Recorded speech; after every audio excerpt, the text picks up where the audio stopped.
Stuart, welcome to the Always Better Than Yesterday podcast. How are you, mate? I'm very good, thank you. Very looking forward to speaking to you today. I'm really looking forward to this. This is my comfort zone. So I came on to your podcast, Leadership, What's on Your Mind, a couple of months ago. The tables are turned and now I'm in my comfort zone and I get to put the questions back to you. We're very like-hearted, very like-minded. We've both got similar perspectives, similar kind of public service backgrounds. Why don't you just share a little bit about your story with us, my friend? Yeah, so picking up on what you just said, it's nice being on the other side, isn't it? Being the host and the hostee, it's great. So thanks for having me on. So my background, going back to sort of the foundations of where I am now, probably go back to the fact of I've got a bit of a sports background.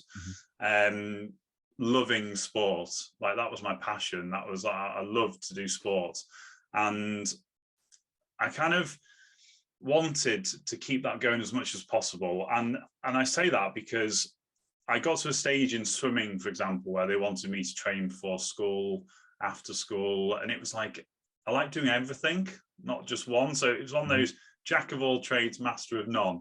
And then that sort of builds the foundation of when I went to high school. There was a air training corps youth group of the RAF attached to the school. So I used to do all the sports stuff, all the fun stuff. I didn't really get involved in the flying or the camps to start off with. I was just like, well, I'm good at sports, so let's get involved. And then fast forward into sort of like, what do I want to do with life? I was looking at, well, actually, I came across a couple of physical training instructors as part of the youth group. And I was like, well, these guys are getting paid to do what they love to do, and they're playing sport, they're helping people stay fit and healthy, and that led me to see that opportunity. And I went to college, did sport, went to university, did sport. So there's an underlying theme here. And then I stepped into the Royal Air Force. Amazing opportunity. It took a lot of commitment and a lot of drive to get in there. And saying about, obviously, you're obviously the topic of love and passion and drive. I didn't actually get in first time. And I actually physically performed pretty much exactly the same the year later. But there were so many people going for the position that they could almost, the only person in my cohort that got through, there was 16 of us on vetting and one person got in, and they were there the year before. And it was almost like they had the choice of telling people, no, not at the minute, but if you come back and do the same, if not better, you're in. So not that that was a guarantee, like to go, but I went away, worked hard, looked at a different perspective.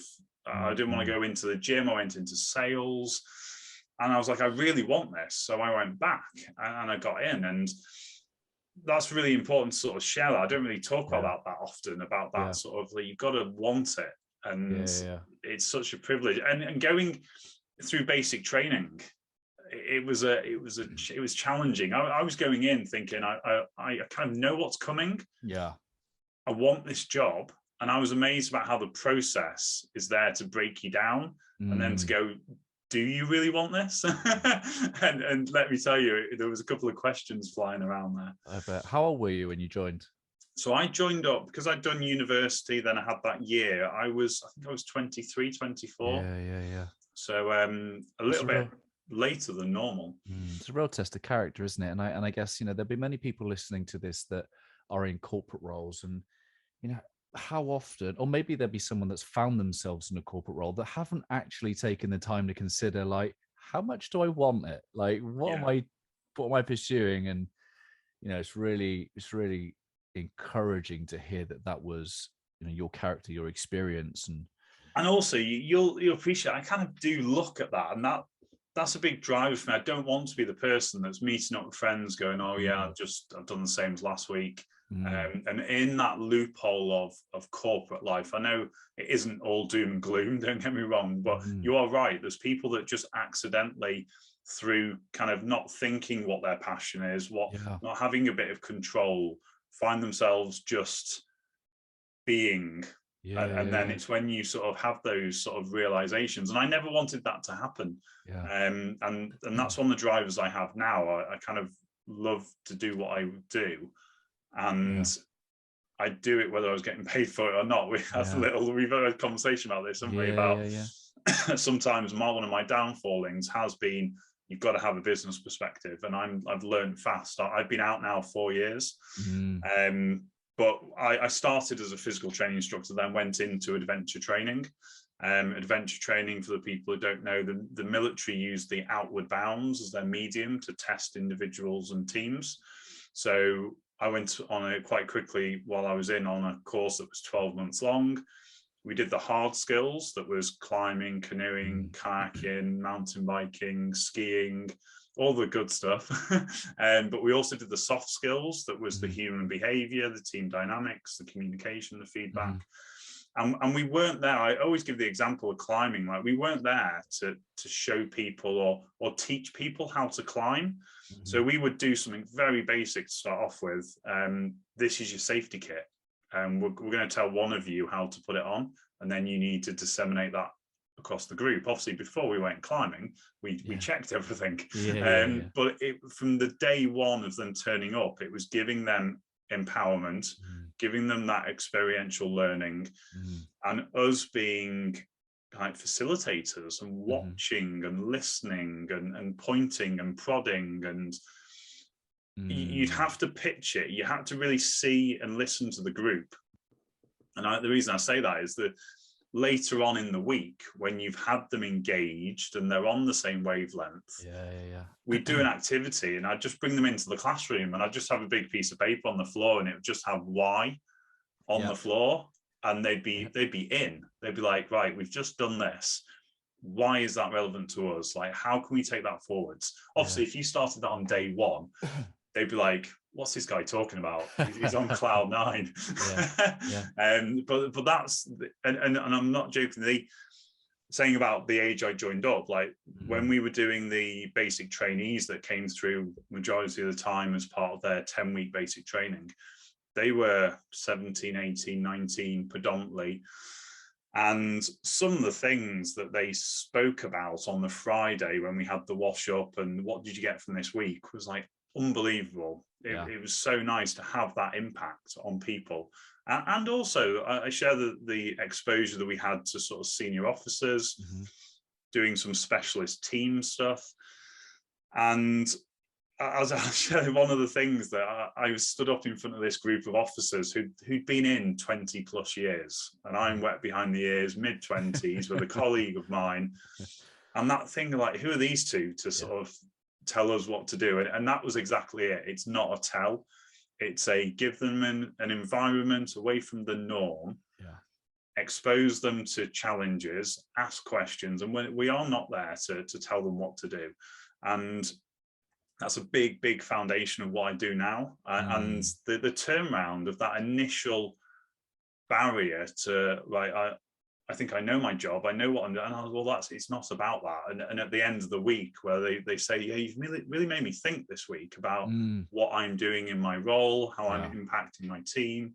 And that's what I sort of get out of bed for, if you like, to have those light bulb moments for everybody. That's powerful. You know, I shared something recently in the home. My son, so my daughter, she's 6, and she'll ask a question, and my son will just give the answer. Like, he feels that maybe his so Corey's 9, he wants to be useful, wants to be helpful, he's very intellectual, so he'll tell and tell until she's no longer interested in the thing. And what I'm trying to say to him is exactly what you've just said, is that your telling doesn't help her learn.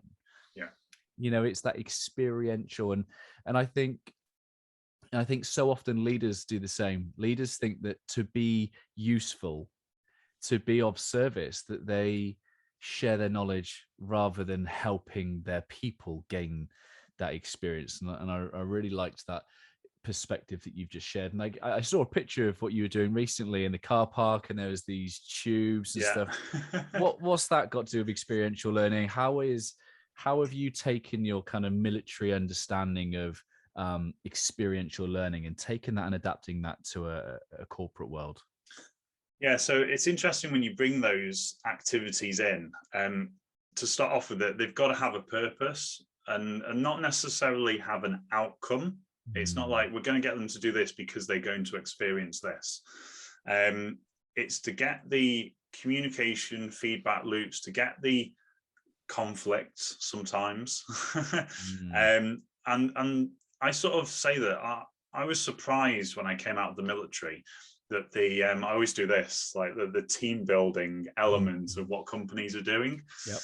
And I was thinking, where's the added value? Like, I was amazed at some of the activities that and some of the companies that were doing really good team building, but they were delivering the product.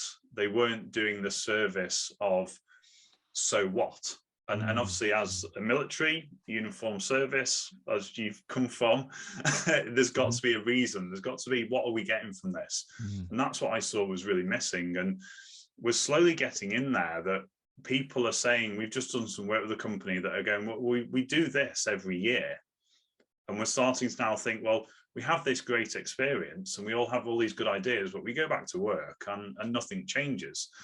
Because one of the things that I saw when I left, and there's a couple of things I thought reflected after a year and said, what have I seen? One of the biggest things was everybody's busy being busy. And there's a lack of direction and focus, or that slow down piece of give yourself some time, give the team some time. But as we know, like I've had conversations with people and said, could you give me 10 minutes of your day? And it's like I've just asked them for the world. But again, that's a challenge. And the best thing is when they see the impact that 10 minutes could have, to use it productively. And we're always having conversations about how can we be more efficient. We always talk about high performance and the link to the military, and what you said there about parenting. Obviously, I've got 4 young children. It's amazing to see the similarities and the stories. And when I left the military, I thought I was going to be on a big negative because I didn't have any business experience. And that thing of, how am I going to get into business? And some of the conversations I've had recently, one, it's meeting the right-minded people who get it and understand it. But 2, it's actually really refreshing having somebody with no bias attached to them coming in and changing the language and the jargon that is the day-to-day work life, if you like, and different stories. That's why I brought it up, because bringing parenting stories, whether you've got brothers, sisters, nieces, nephews, children yourself, you can relate to that early stage growth and learning that happens, and it's great to change the perspective. That's really cool. I think one of the ideas that I really like that you share is this sense of don't copy leadership. And I think, you know, for any new or aspiring or developing leader, you know, some of the advice that they might get from the self-development world is, if you want to be Tony Robbins, go and watch what Tony Robbins does and go and follow his behaviors and his habits and his traits and go and model yourself on him and go and do those things, go find a mentor. But I like what you say, which is about don't copy leadership. And I have my perspective on this, but I'd love to know kind of, what does that really mean to you?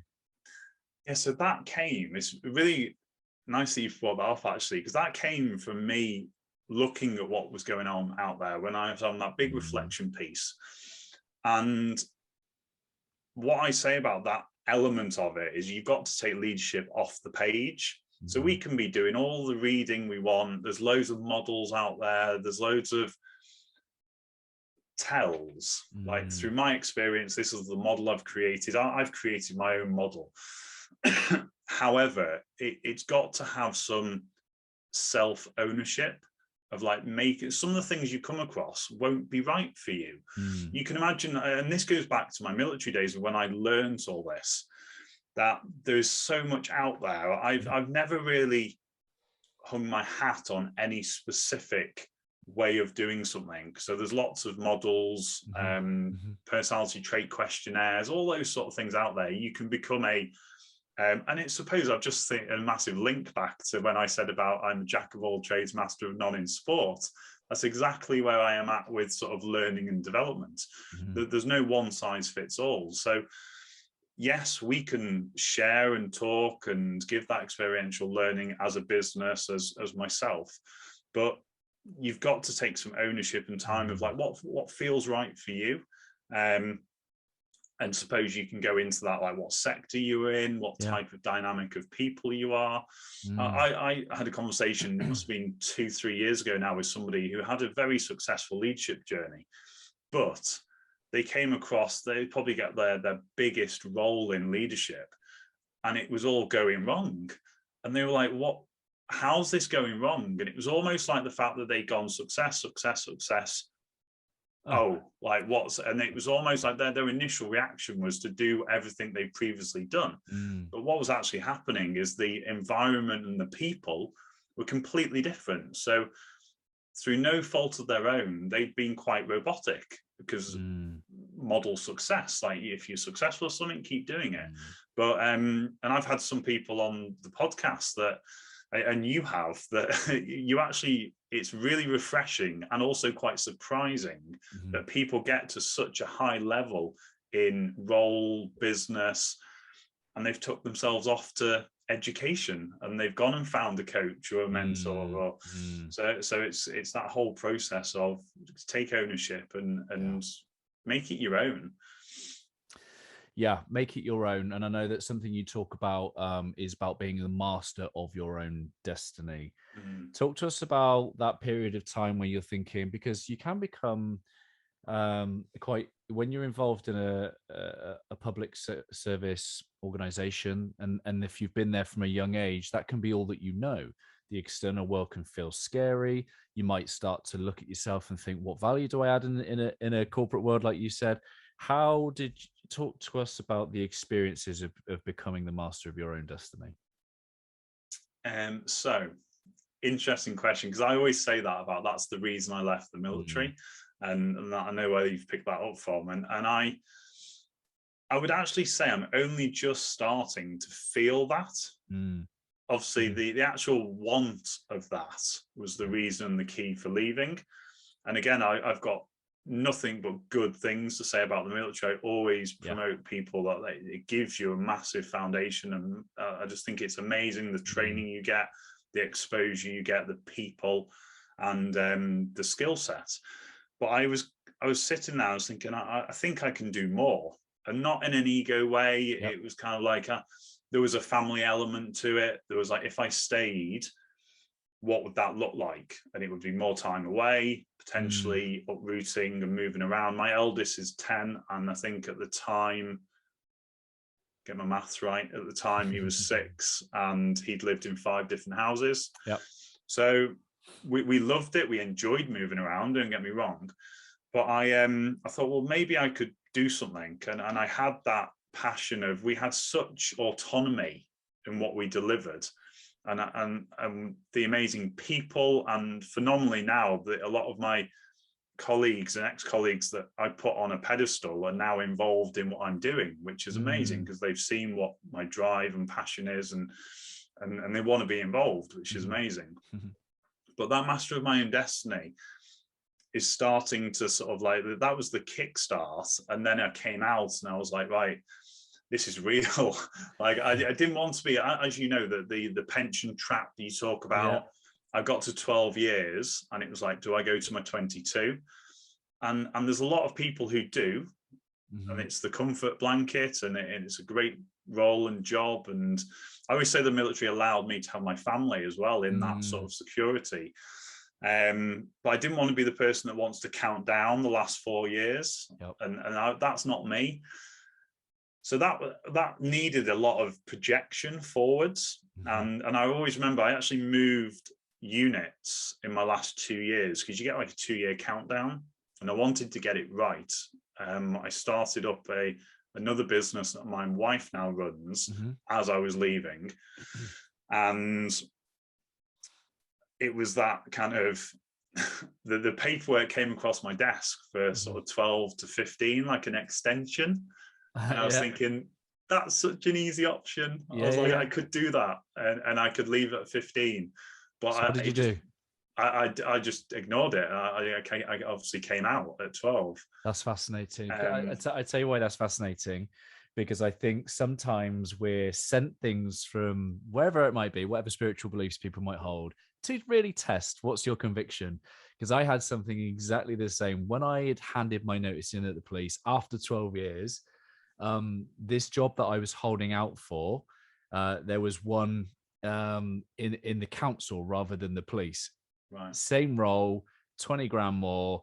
Everyone was like, are you going to go for it? You're perfect for this. This is your job. And it was almost like a test of how much do you want to run Always Better Than Yesterday full time, Ryan? Because Yeah. this would be the easy thing to do. And I'm fascinated that you've had a similar test of your convictions. Yeah. Also, there was another big test as well, because there is very much a norm of leaving the military and that you go and get a job. Mm-hmm. So obviously the fact that I wanted to do my own thing was different. And I had a little play with, do I go and get a job? And I got through to the final interview of a very good job. But I was going to have to maybe take a little bit of a down step to move in and then move within the company. And I got through to the final stage, and we kind of both agreed it wasn't right. They were recruiting quite a lot, so I wasn't able to maybe go in and stand out and make that move across into leadership and development. It was outside my comfort zone because it was technology, online computing, etc. And it was over in Manchester. So I'm in the northwest. I'm in Little Sutton on the Wirral, and it was, if you're lucky, an hour and a half. And 6 or 8 months later, obviously it didn't come off, and I still went for my own thing. And I went to do a seminar in Manchester for 2 days, and I came back and I was stuck in traffic for 2.5 hours. And I just had that sliding door moment of, if I'd have got that job, it would not have been good in the long term. I would have not enjoyed the fact that I'd left for that. So it was a really moment of realization. That's powerful. And I think, I don't know how you reflect on this, if I share this in my own journey, is that when you first get passionate about a concept like leadership, you start sharing other people's ideas. So, you know, the police would be like, oh, Ryan Hartley, Simon Sinek fanboy, what does he know about leadership, sort of thing. And I would hide behind these ideas to say, oh, don't judge Ryan Hartley. These are someone else's ideas. But I think there's a real leveling up moment when you start to have your own heart and your own mind for the topic and for leadership. And I understand there was a moment on the train and you start documenting your own 7 steps strategy. Talk to us about that, and do you resonate with kind of what I've just said? Yeah, definitely. We definitely had those moments of, it kind of fits, I would say the word military banter, because if anything, whenever you do anything, if you've been on TV or if you put yourself out there, there's a lot of risk factor when you're going back into work the next day. So you've got to be very careful what you do. And like I said, I've been blown away about the amount of people that have messaged me and said, love what you're doing, think it's amazing. And that's a massive piece in itself. Because you do go through that. I remember when I started on LinkedIn, I was told 6 months before, LinkedIn's your place, it's your playground, you need to be, that's where your decision makers are, that's where you should be hanging out. And I was like, who am I to talk about leadership? Which is funny now saying it again 4 years down the line. But it's those moments of looking and seeing what value you can give. And I'm very sort of open, honest, transparent with, I say about the podcast. So even though the podcast is #leadership, what's on your mind? I always say I'm not the world's leader in leadership. I love the topic. I would say my expertise and my skill set is facilitation. I've not led companies of 500 people, etc. But I've got the skill set to facilitate people getting better and seeing opportunities to learn and develop. So that piece when I was on the train coming back from London, it was after about 18 months of being out. And I thought, well, I'm going around and trying to make noises and knocking on doors, and people don't know who I am, what I do. I've got no kind of credibility. They even don't get the military link. And the people I was speaking to weirdly didn't know what they wanted either, which was quite a barrier, because I could do all this for you, and they're like, well, we don't know what that is, and we don't know what we need. So so I went to this big seminar down in London, and I was looking, modeling success, like what are the really good, credible people doing?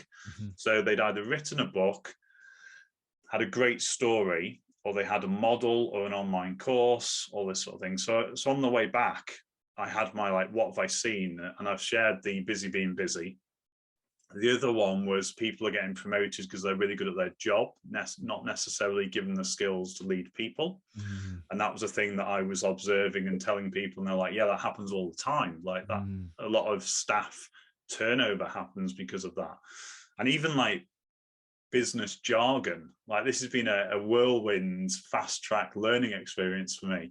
And I sat down and I did these 7 steps, and the simple things: time, the impact you're having on people, mindsets, communication, feedback, success, all the things that knit together. And I was thinking, well, if you miss any of these, you're going to be falling down on your leadership journey. I've still actually got the original. You can see it up here, the original piece of paper on the top here. It's now turned into a nice graphic, and it's actually got a workbook and a workshop itself.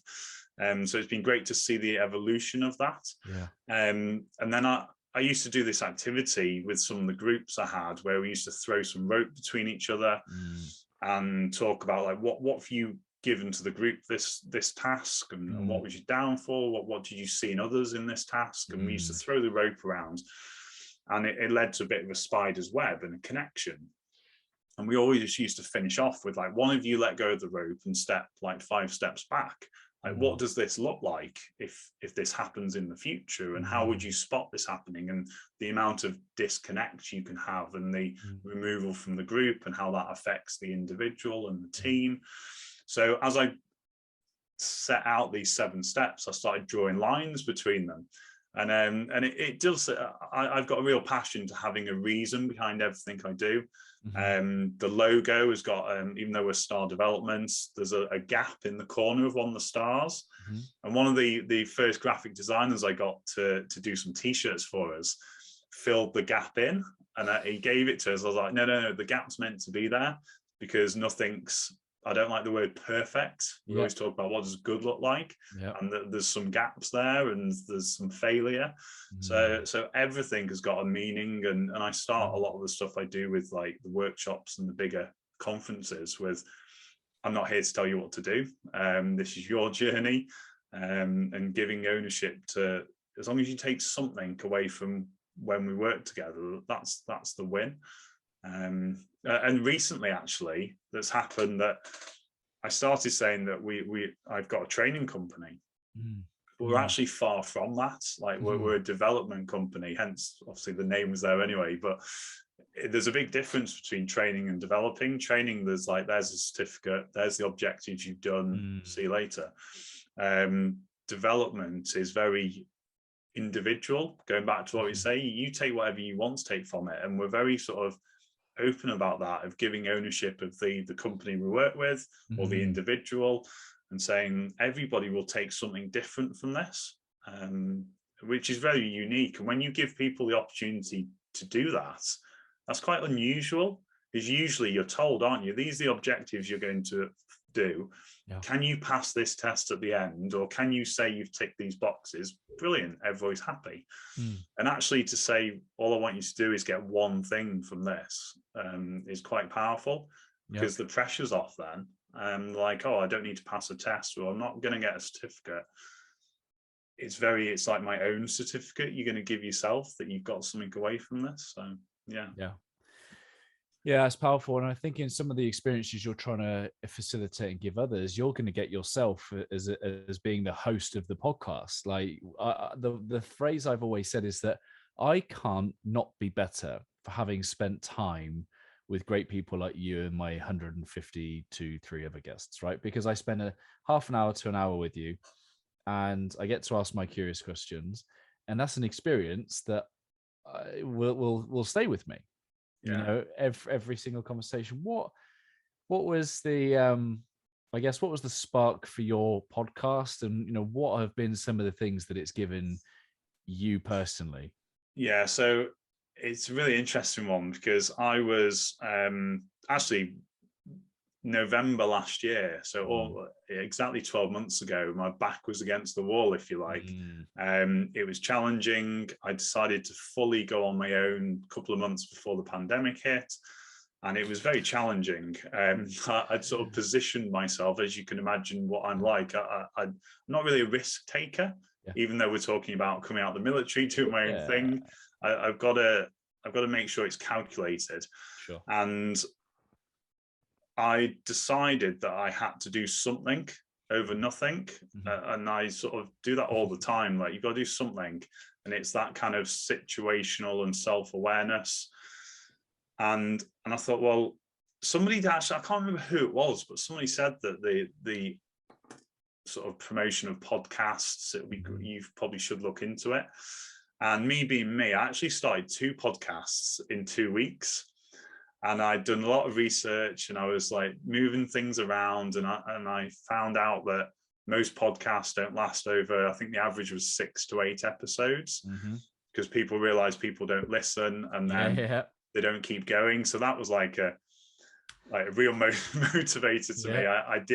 I was like, these are the 10 I'm going to do, and then I'm going to keep going. So the other one was to do with my fitness business, and we talked about fitness journey and to help promote sharing stories to others. And we did 10 episodes, and that came to a natural finish because this was the main focus. And I thought, well, I sat down and I looked at, I rolled off about 30 different people that I had in my network already that would be really interesting to talk to. And some people had said, like, what's the monetary return on a podcast? And I was like, it's nothing directly. But as I go back to what I was saying, that I was looking for credibility, I was looking for visibility, I was looking to learn and work out this world of social media now. Like, what? It's laughable when I go back to when I left the military, because I was on social media, but just to keep in contact with friends. Like, the things I know now about algorithms and vlogs and podcasts and articles and all these sort of things, it's phenomenal. So yeah, it just seemed the time to do something, because I needed to do something, and it's gone from one strength to another. It's allowed me to open some doors this year to actually become a business, because before that it was just me with my brand, sole trader, if you like. Whereas now I've got an amazing group of global associates that brings so much credibility to the table. And we've got a partnership with Carden Park in Cheshire, an amazing facility that we can sit alongside and bring the quality and the standard of our training with a location.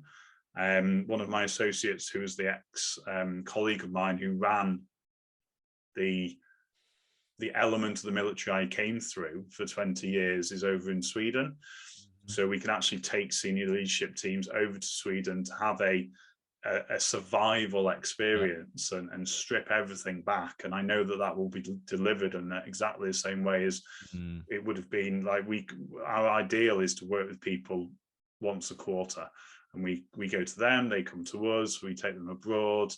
So it's going from strength to strength. We're not quite there yet, but I think, are we ever going to say we're there? I don't think it is it? It's always that, let's look at how we can develop and move forwards. And I think I've had to say, like, cut myself some slack a little bit, because you sometimes have to think, well, the 2 years we've had,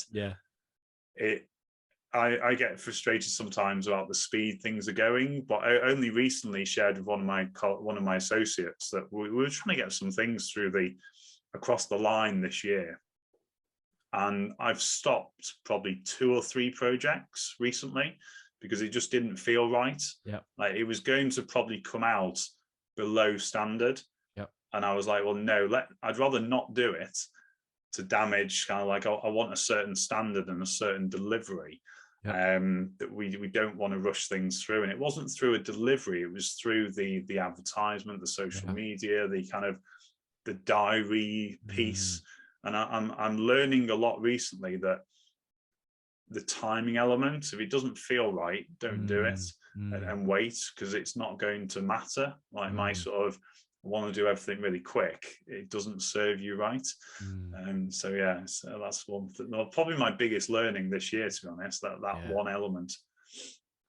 That's fascinating. And like, if my guests are listening to me chuckling every now and again, I'm not laughing at you.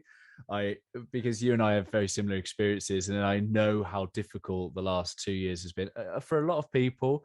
But for going it alone and setting up a business just before a pandemic, having that back against the wall feeling, doing something being better than nothing, and great things blossoming through it, I think is testament to your leadership. And it's great to be walking alongside you. It's great to be sharing in your own, your journey from afar. And yeah, I'm going to throw the question back to you now. I guess #leadership. Stuart, what's on your mind?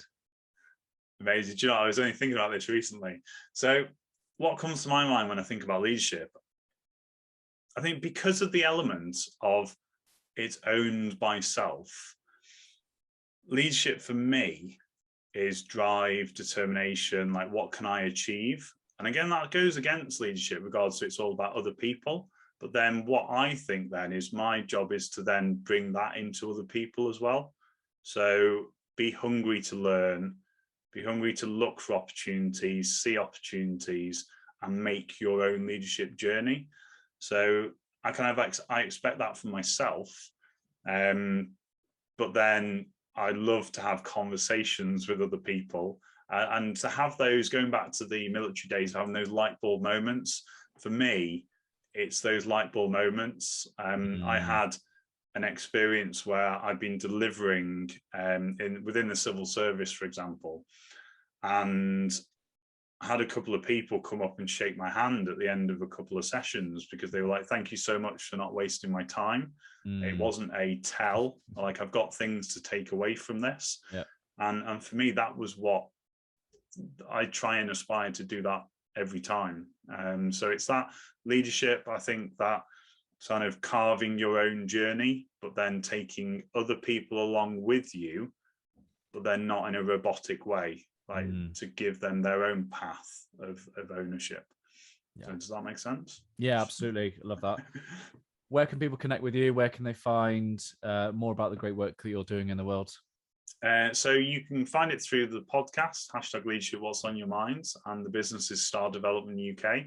And we're on all the social media platforms, Instagram, Facebook, YouTube, and then you can follow me on my LinkedIn profile, Stuart Waddington. Actually, I'm going to ask you this question, which I haven't asked. What does the phrase "always better than yesterday" mean to you?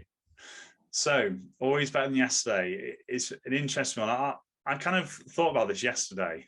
I was thinking, always better than yesterday. I was thinking, can you level up every single day? And talking about expectation and perfect. And if there was a perfect world, you would say, like, if I get physically better every day. But I thought it's not about that. It's about, have you thought productively?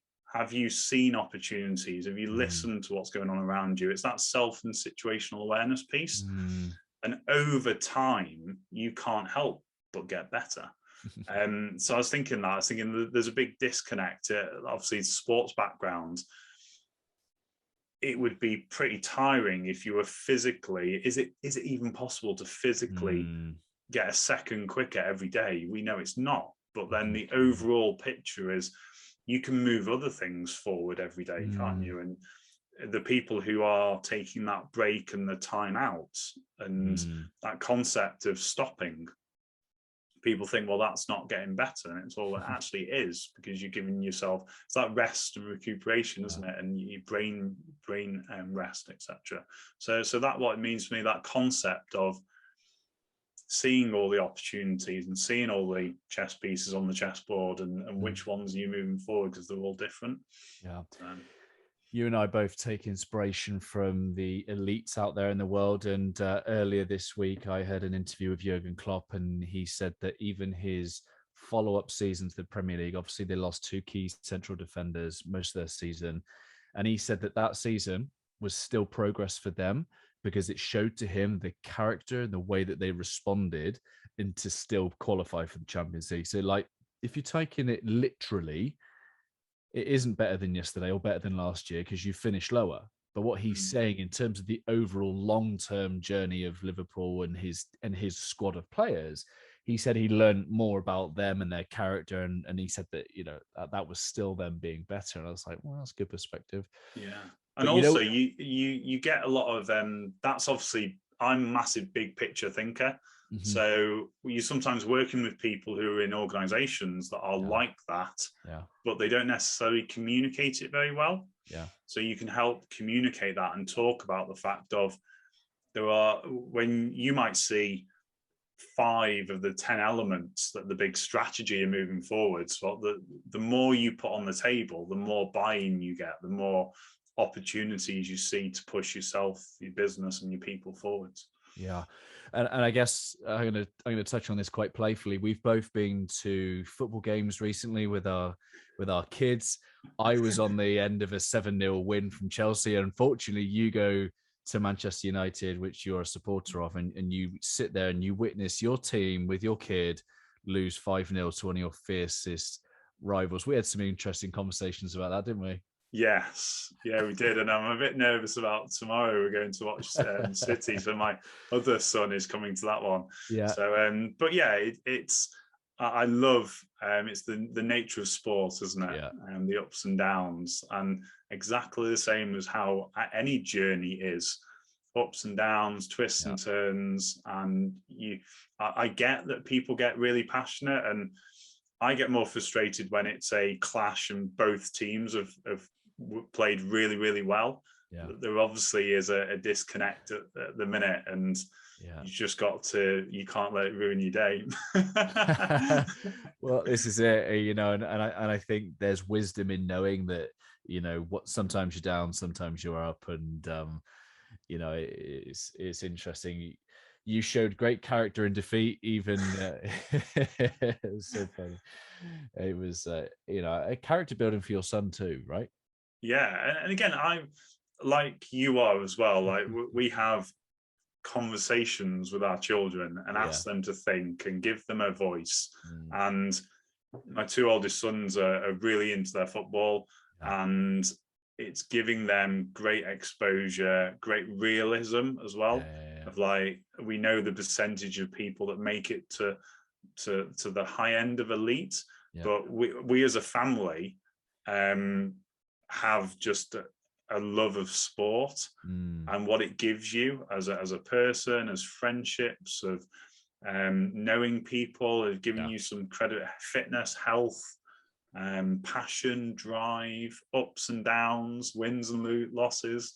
And I love speaking to the kids about what they're experiencing and when that is. And you'll know this from doing a bit of coaching as well. It's quite funny how, like, the closer you are, the less input you should really have. Like, you want to give that, but because you're their father, you're their dad, you actually need to step back and go, it's better if this comes from the coach or another dad. They listen to it a lot more.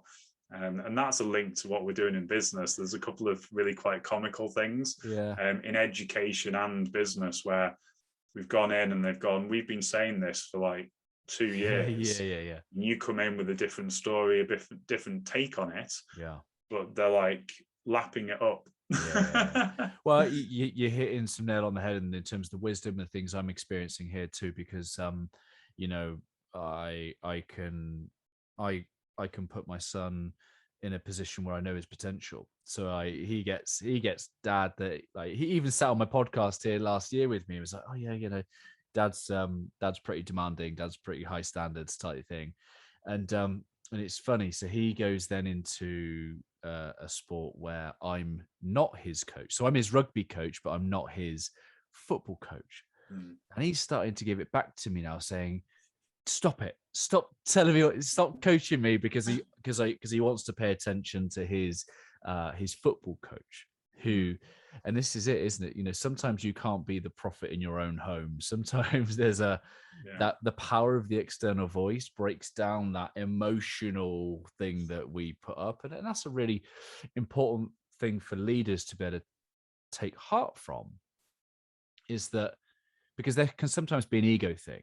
Like, why should I need to bring somebody else in to tell them? I'm telling them they should know what I've been saying and what I've been, you know, it's the same thing, but it sometimes there's a relational barrier that just means sometimes that message gets through the relational filter when it comes from someone that's impartial. Yeah. Well, do you know, I've got time for a quick story. Go on. There was a higher ranked person than me in the military who, on the face of it, wasn't a great leader, wasn't liked, and at one stage there was a big issue within the unit, and they actually came to me to help sort it out. And one, I was really privileged, but two, I thought, well, that shows real character of awareness, because and quite challenging, because the people I was then engaging with were all the same rank as me. So I was coming in at the same rank, different environment, different job, different role, unspecialized, other than doing leadership and development training. I was at a normal unit then. And what could have happened is this person could have done right, we need to start sorting this out, and it's a tell, and it's pin your ears back. These are the roles and responsibilities. Are you falling within these lines? But no, they gave me a bit of free rein into, we had conversations, we had a bit of a flow charts of what we're expected to deliver at a certain rank, what we should be portraying, what are our values of people, and are we meeting this? And we did it in the bar when it was closed, so it was a safe environment of difference from work. And it was that piece of having somebody external, and I think that was a great decision by that person, who on the face of it was seen as a poor leader, but that showed a great step in the right direction. And sometimes it does need somebody external to come in and take that responsibility for that, opening up conversations and conflict as well. It's always talk about conflict as a negative word, as a society's put this negative slant on it, but we need conflict. We need to have discussions and debate and to move things forward to find the best purpose. Agreed. I agree. Mate, I could talk to you all day on this topic. You're clearly very passionate about it. I'm grateful for your time. Be honoured if you'd leave us with a final thought from your good self. Final thought. This surprises. I'm going to use one thing that I've used before, but it was really impactful, and it came to me like a light bulb last time, but this time a bit more thoughtful. Is that be selfish? Like, you don't necessarily, again, society has this attachment to selfishness. Like, control your own journey and look for opportunities. Sometimes we're so giving to others of our time and draining our battery. Is like, I've got this battery drain concept of like, what has actually drained your battery today? But it links into the leadership side. Like, be selfish and take that 10 minutes out of your day to think, am I serving myself and others properly and to my best ability? So be selfish a little bit and look at what you want to achieve, because ultimately over time that will be a better outcome for yourself and the other people around you. Love that. Thanks, mate. No worries. Thanks for having me on.